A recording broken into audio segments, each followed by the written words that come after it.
우리의 피난처가 되시며 우리의 힘과 도움 되신 주님을 찬양하기 원합니다.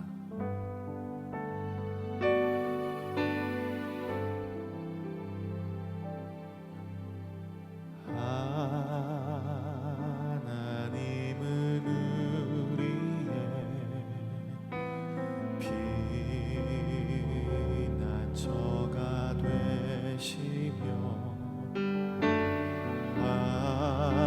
환난 중에 우리의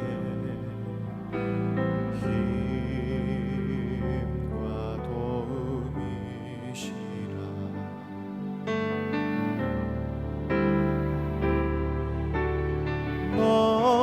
너희는 가만히 있어 주가 하나님 되말지어다. 열방과 세계 가운데 주가 높임을 받으리라.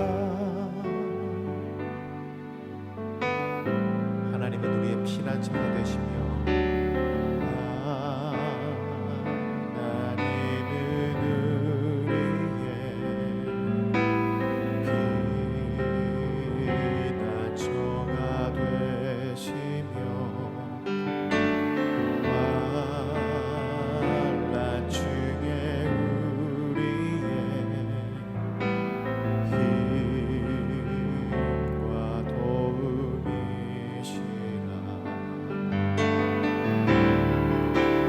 가만히 있어. 너희는 가만히 있어 주가 하나님 되말지어다. 열방과 세계 가운데 주가 높임을 받으리라. 사랑합니다. 사랑합니다. 내 아버지 찬양합니다.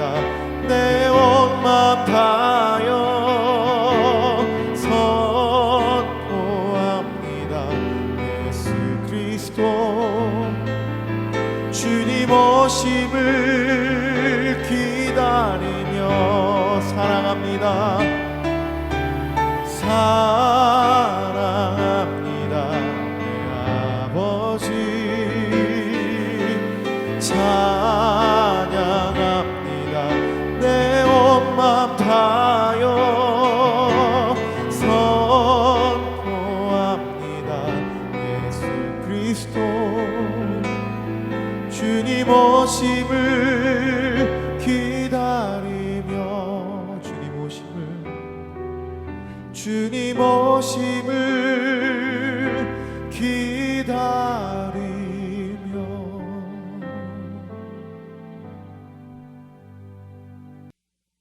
주님, 오늘도 우리에게 새날을 허락하심을 감사드립니다. 이 아침 우리에게 주시는 말씀으로 우리를 새롭게 해주시고 오늘 하루도 이 말씀을 붙들고 살아갈 때 주님께서 우리 삶 가운데 살아 역사해 주시옵소서. 예수님의 이름으로 기도드립니다. 아멘. 오늘 묵상한 말씀은 창세기 43장 16절에서 34절까지 말씀입니다. 그 중에 20절에서 24절까지 말씀을 읽겠습니다.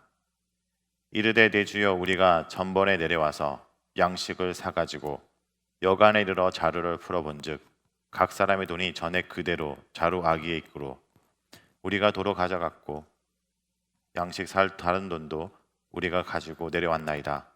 우리의 돈을 우리 자루에 넣은 자는 누구인지 우리가 알지 못하나이다.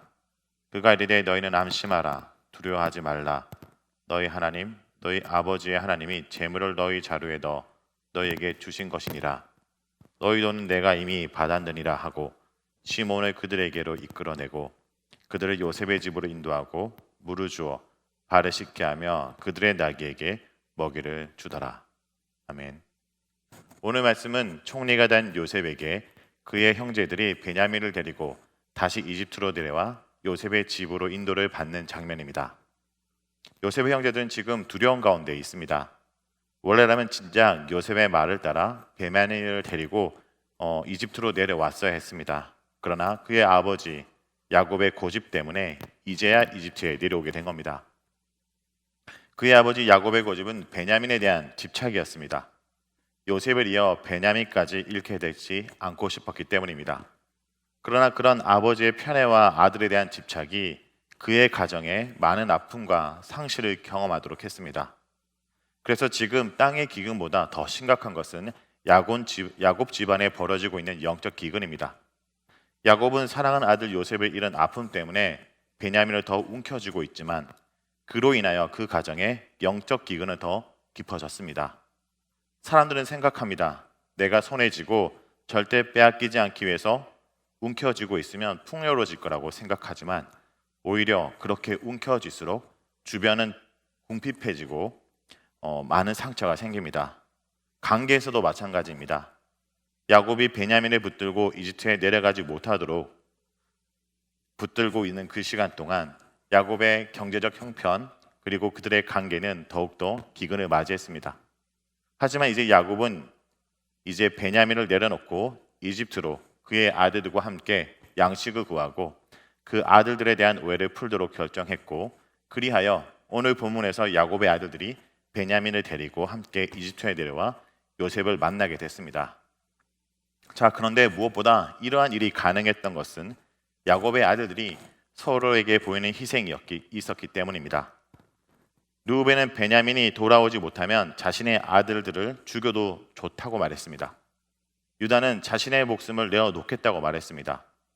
아버지 야곱의 편애, 고집, 집착, 자기애가 지금까지 야곱의 아들들의 연합을 해체시켰습니다. 오히려 그들은 피해자였습니다. 또 한편으로 요셉에 대한 가해자였습니다. 그런 그들이 자신들의 잘못을 인정하고 우리라는 이름으로 하나가 되고 있습니다. 그래서 오늘 본문에서 요셉의 청지기에게 말하는 그들의 모습에서 우리라는 단어를 반복하며 말하고 있습니다. 20절에 이렇게 얘기합니다. 우리가 전번에 내려와서. 21절에서는 이렇게 얘기합니다. 우리가 도로 가져왔고. 22절에서는 양식살 다른 돈도 우리가 가지고 내려왔나이다. 우리의 돈은 우리 자루에 넣은 자는 누구인지 우리가 알지 못하나이다. 야곱의 아들들은 한결같이 우리라는 말을 쓰고 있습니다. 사실 창세기 42장 27절에서 28절에서는 형제 중 한 사람만이 자료 아기에서 돈을 발견하고 놀라 형제들에게 자신에게라는 일을 말합니다. 하지만 이 본문에서는 형제들이 청지에게 진술할 때 모두가 함께 이 일을 경험한 것으로 얘기하고 있습니다. 그들은 자료를 맨 한 형제를 희생시켜 나머지가 안전하겠다라는 마음을 품지 않습니다. 그들은 이제 따로따로가 아니라 하나가 되었습니다. 같이 잘못했고 같이 책임지겠다는 태도를 보이고 있습니다. 사실 형제들은 이전 자신들의 이기심 때문에 한 형제 요셉을 분리시켰던 잘못에서 한시도 자유롭거나 편안할 일이 없었던 것입니다. 그래서 이제는 그들은 서로 나뉘어 있지 않습니다. 모두가 한마음 한뜻이 되어 위기를 헤쳐나가려고 하고 인질로 잡혀있는 시몬을 되찾아 11명의 아들들이 하나가 되어 아버지께로 다시 돌아가려고 하고 있습니다. 그러므로 공동체를 살리는 것은 나만 생각하는 자기애가 아닙니다. 자기 희생이 있다는 것입니다. 땅의 기근보다 더 심각한 영적 기근이 들었던 한 가정에서 형제들이 서로를 위해 희생하고 하나가 되어 가고 있고 이것은 놀랍게도 하나님께서 미리 이집트로 보내신 한 사람 요셉을 통해서 이루어지고 있습니다. 이렇게 하나님께서 요셉을 통해 만든 이 드라마가 진행될수록 과거의 시기와 배신과 속임수로 일관하던 그 형들의 삶이 점점 정직해지고 있습니다. 자루 속에 들어있는 돈에 대해서도 속이려고 하지 않고 돌려주려고 합니다. 그뿐만 아니라 더는 분열되지 않고 하나 된 모습을 보여줍니다. 연대 책임을 질 의지를 분명히 보여주고 있습니다. 형들이 자루 속에 든 돈에 대해 스침이 떼지 않고 회피하지 않고 정직하고 책임 있게 인정하자 요셉의 청지기가 오히려 모른 척하면서 돈을 돌려줍니다. 자, 여기서 요셉 한 사람을 통해서 일어나고 있는 선한 영향력은 그 형제들에게서만 그치지 않고 바로 청지기의 모습을 통해서도 발견할 수 있습니다. 청지기의 모습을 통해 요셉의 선한 영향력이 어떻게 끼치고 있는지를 알 수 있습니다. 23절을 보겠습니다. 그가 이르되 너희는 안심하라 두려워하지 말라 너희 하나님 너희 아버지 하나님이 재물을 너희 자루에 넣어 너희에게 주신 것이니라 너희 돈은 내가 이미 받았느니라 하고 시므온을 그들에게 이끌어내고 정직하게 말하는 요셉의 형들의 말을 들은 청지기가 대답합니다. 무엇보다 원문에서는 너희에게 샬롬이 있기를 원한다라고 말하면서 말을 시작합니다.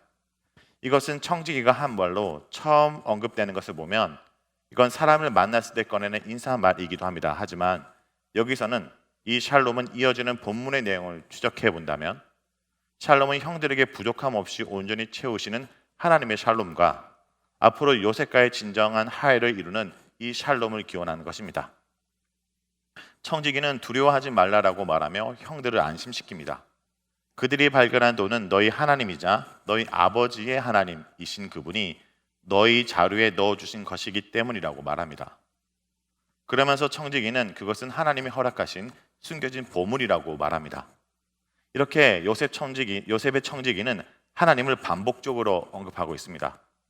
청지기는 형제들의 하나님이 바로 요셉의 하나님임을 알고 있습니다. 요셉을 통해 그는 이스라엘 하나님을 만났습니다. 이전에 요셉을 통해 보디발과 바로도 하나님을 경험한 바 있습니다. 요셉과 함께 하시는 하나님을 주변 사람들이 보고 경험하고 있는 것입니다. 이렇듯 요셉은 주변 사람들로 하여금 하나님을 인정하게 만드는 사람이었습니다. 그 비결은 어디에 있을까요? 그것은 바로 이 요셉이 하나님을 인정하는 사람이기 때문입니다. 하나님을 인정하는 자를 통해서 하나님은 세상이 하나님을 인정하도록 하십니다. 성도 여러분, 오늘 하루 말씀처럼 여러분이 있는 그곳에서 하나님께서 함께 하심을 기억하고 그분을 인정하는 삶으로 그곳에 있는 사람들이 주님을 인정하도록 하는 삶을 살기 원합니다. 그리고 그곳에서 자기 희생과 섬김으로 그곳 가운데 깨어지고 무너진 관계의 영적 기근을 해결하는 자로 살아가길 간절히 기도드립니다. 오늘 말씀을 놓고 함께 기도하겠습니다. 첫 번째 기도 제목은 주님, 저도 요셉처럼 하나님을 인정하는 삶으로 세상이 하나님을 인정하도록 하는 삶을 살게 해주셔서 형제들이 보였던 모습처럼 자기애가 아닌 자기 희생으로 나만 아니라 우리를 생각하게 하소서. 그리하여 깨어지고 무너진 관계를 회복하는 마중물이 되게 하여 주시옵소서. 다 같이 기도하겠습니다. 하나님 아버지 감사드립니다. 오늘 말씀을 통해서 우리가 보게 됩니다. 영적 기근이 들고 깨어진 그 관계가 그들의 희생과 하나님의 내려놓음을 통해서 회복됨을 볼 수 있습니다. 하나님, 우리가 있는 그곳 가운데도 우리가 이 기근을 맞은 이 땅 가운데 항무한 가운데 하나님, 우리가 먼저 섬기고 먼저 내려놓고 희생함으로 정말 주님 그들 가운데 다시 한번 분열을 누리며 관계 회복을 만드는 그런 주의 백성으로 살아가도록 좀 도와주옵소서. 하나님, 무엇보다 어디 있든 하나님을 인정하고 하나님과 함께함으로 그를 통해 하나님을 인정하게 하는 삶을 살아가는 것들을 보게 됩니다. 하나님, 요셉 한 사람을 통해서 하나님 모든 민족들이 주님께 돌아오며 또 하나님 요셉 한 사람을 통해서 그 형제의 관계가 깨어진 것을 바라보고 있습니다. 우리가 그러한 사람이 되게 준 주옵소서. 하나님, 우리가 있는 그곳 가운데 하나님을 인정함으로 세상이 하나님을 인정하도록 하는 주의 백성으로 살아가도록 좀 도와주시고 함께하여 주시옵소서. 이어서 선교사님과 선교 사역을 위해서 기도하겠습니다. 특별히 박기은, 박혜원 선교사님을 위해서 기도하겠습니다.